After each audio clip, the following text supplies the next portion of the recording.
Hi there chaps and welcome back to the channel. So today we're doing a final review of the Battlefield 5 community update, and the short answer for those who are looking for it is it's great but maybe a little too late.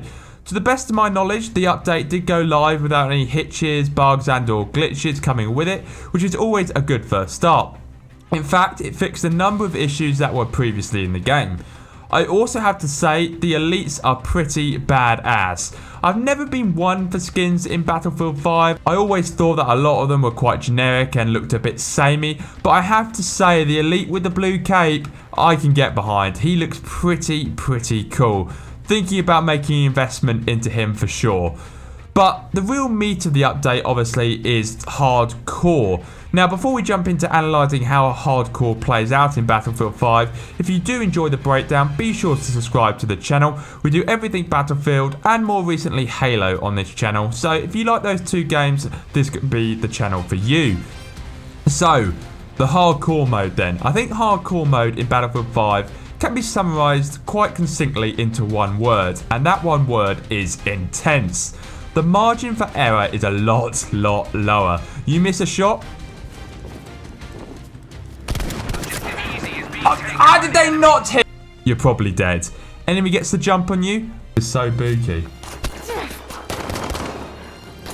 No, he's right there. Are you joking me? Oh my god, he was below. You're probably dead. Enemy tank rolls up. That tank's going to be a problem. Christ. Fall back. I think we're going to loot right. Or we can change our targets. Oh, the tank got me. You guessed it. You're probably dead. It means you have to think a lot more about almost everything. Your positioning, where your teammates have died, where the enemy might be spawning, where enemy tanks were last seen on the map. There's far less running and gunning and far more crouching and trying to outsmart your opponent on the battlefield. Thus, the game moves at a lot slower pace. Kind of think of Hell Let Loose or Beyond the Wire. Battlefield 5, arguably, with a single update, has become one of the more realistic World War II shooters on the market.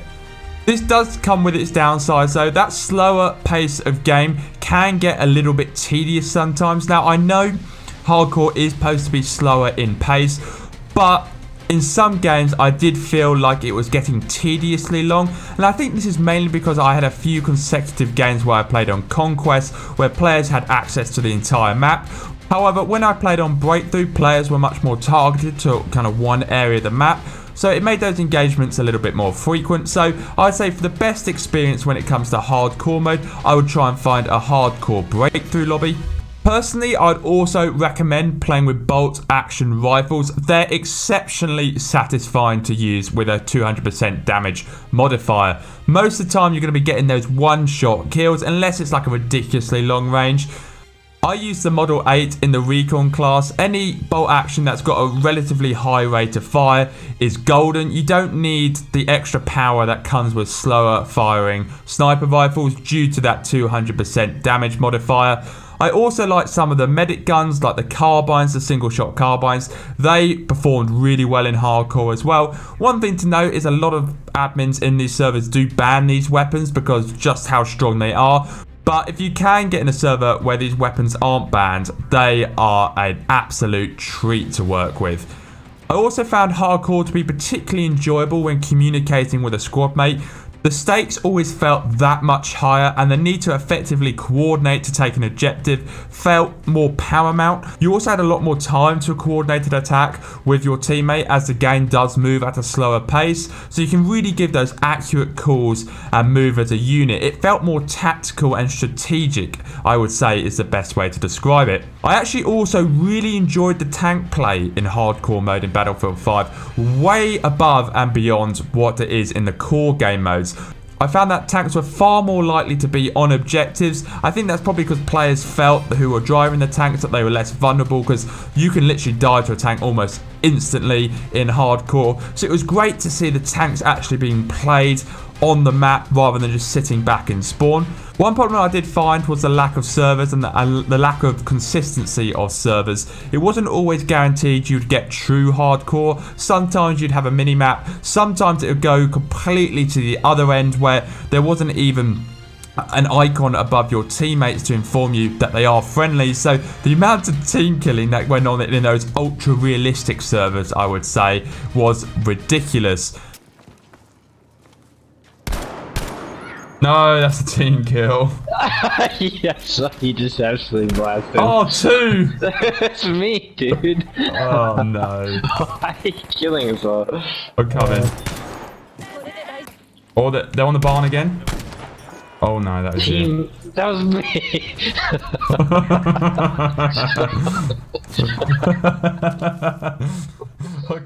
But also, the problem was the lack of servers. As of recording this video, you can see there's only actually 2 servers. Now, admittedly, I'm filming this very late at night at 3 AM, but it does go to show a little bit that there just aren't that many servers out there. Now, I can only speak to Xbox players and PlayStation players, as they're the 2 consoles I have, and the region of Europe, so it may be different for PC players and other regions, but I watched One Up Ninja's video. 100% go and check his channel out, but he's been finding the same thing on PC and in US servers. It seemed like there was a lot of interest, but when I get on and start playing and looking through the community servers, there aren't nearly as many populated servers as I had expected, especially in North America. On PC, there are only 2 populated North American servers that I've been able to find, and both are labeled hardcore. However, they are not true hardcore. They're basically just the regular game with 200% bullet. So I think it's pretty universal across the board that player numbers and servers are quite low at the moment. And we talked a lot about the hardcore servers, but one thing I was really hoping for was some original game modes or some timeless classics like Snipers Only, Mike Myers, created by the community. But this is yet to come. There are servers spotted around that have these kind of settings, but there just simply isn't the numbers to fill them. So really, the only experience you can get at the moment is hardcore.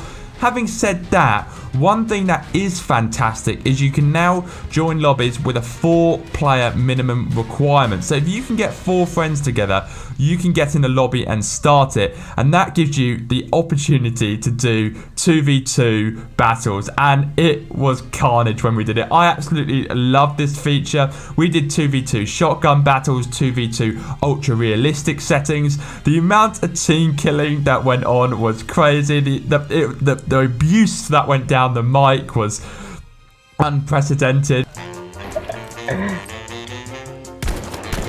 Get out, Michael! You dirty, dirty man! You dirty man! I was about to fucking. I saw you. I saw you in the rockets though. No! Oh my god, you shot me! No, fuck off! Oh, you're so low. I am low. Good. No! You're You so gotta be bad. fucking kidding. You're so bad. You're literally the worst player I've ever come across. Oh my god. But it was a really nice addition to the game that I'm definitely going to be picking up more. I definitely want to try and get my friends on, get some like 4v4s going if we can get everybody on at the same time, all in the same party. Absolutely carnage, and you can just pick exactly what you want to do. I think that's fantastic. So if you've got 4 friends, 4 is the minimum, but then you can get a custom game going and you can set it up however you want. So I think, concluding my overall thoughts, it's definitely a nice addition to the game. My fear is it may be a little too late. The optimistic outlook is maybe people aren't simply aware of this community update. I mean, the advertising campaign for this community update hasn't been that big. We haven't seen kind of a trailer or anything along those lines. So it is possible that people simply aren't aware that this big update has come to Battlefield 5. But the pessimistic view is, I mean, the game is turning 2 years old. In fact, it turned 2 years old, I think 4 days ago now. And 2 years is a long time to wait for hardcore mode and custom servers. But anyway, I think that concludes this video from me. Let me know in the comments if you've been enjoying the community games update. As always though, thanks for watching, have a great day and peace out.